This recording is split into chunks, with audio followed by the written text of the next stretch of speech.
Okay, this movie. So I'm gonna explain the post-credit scenes to Doctor Strange in the Multiverse of Madness.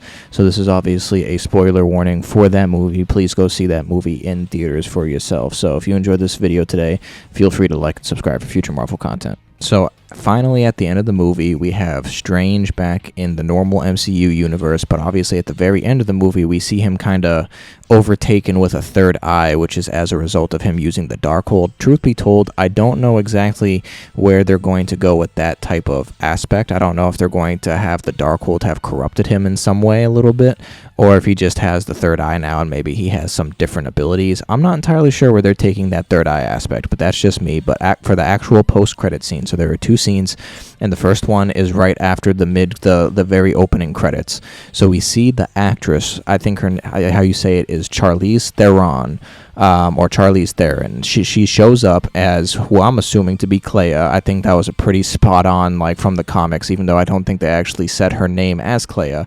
And Clea in the comics was a romantic interest of Doctor Strange. So in the comics, Clea is a native to the Dark Dimension, where she was born to the former ruler of the Dark Dimension before Dormammu.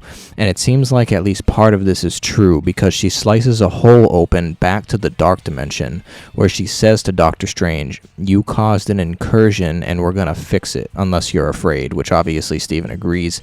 And they jump into the Dark Dimension together with his newly acquired third eye on his forehead. Now, here's where it gets crazy, right?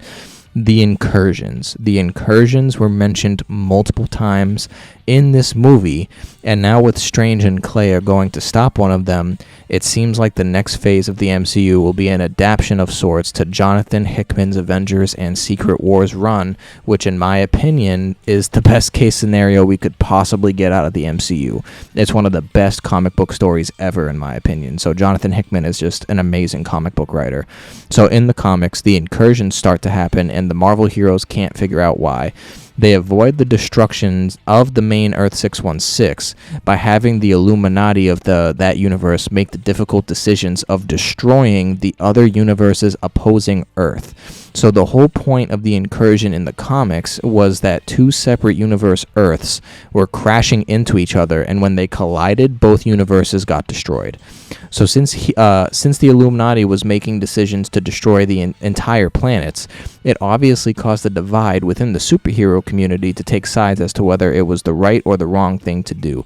However, the incursions ended up wiping out every single universe besides two, which happened to be the main universe 616 and the Ultimate Universe, which in the comics, the Ultimate Universe is where Miles Morales originally comes from. So they ended up colliding. However, Doctor Doom used his newfound power to create a new separate universe where basically nobody, I shouldn't say a whole separate universe, it was more like a world, kind of like a pocket universe almost, like not like it wasn't as vast as a normal universe, it was just like a world.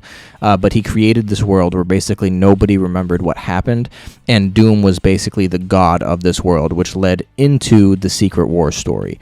So now, honestly, it's been a while since I've read that story in its entirety, but now I am for sure going to go back and read it again, because that definitely appears to be the direction that they're going now, regarding the incursion that Strange and Clea are going. Now, when it comes to this specific incursion, though, it's a little ambiguous as to whether or not it's an incursion of the main MCU universe or if it's like a different universe's incursion. They kind of left that ambiguous and just, up to interpretation, in my opinion. I don't think they were that specific. I might be able to catch something else on a second watch, but that remains to be seen as of right now.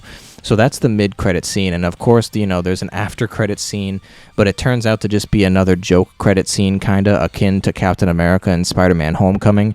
We see Bruce Campbell's character show up after he's finally done punching himself in the face, and he tells us it's over, which is just the icing on the cake to wrap up this movie. And if you're kind of just on a side note, Bruce Campbell, he's been in like all of Sam Raimi's movies and stuff like that. That's why he kind of like got his own scene dedicated to him. That's why he was in the second post-credit scene and stuff. So it's just cool stuff for Sam Raimi to do. But that wraps up both post-credit scenes. The incursions and the Secret War storylines are humongous stories that Marvel is leading up to. Like, I can't stress enough how dope Secret Wars could potentially be, because Secret Wars was basically heroes from a bunch of different universes who ended up surviving onto one world.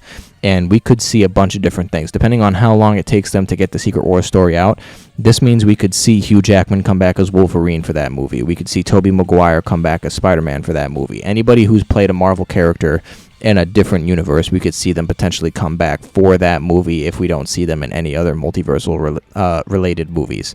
So it's just crazy what they seem to be leading up to. But if you enjoyed this video today, feel free to like and subscribe for future Marvel content, and hopefully you're watching this and you've already seen the movie. But if you have already seen the movie, comment down below as to what you thought of it, and I appreciate you for watching the video.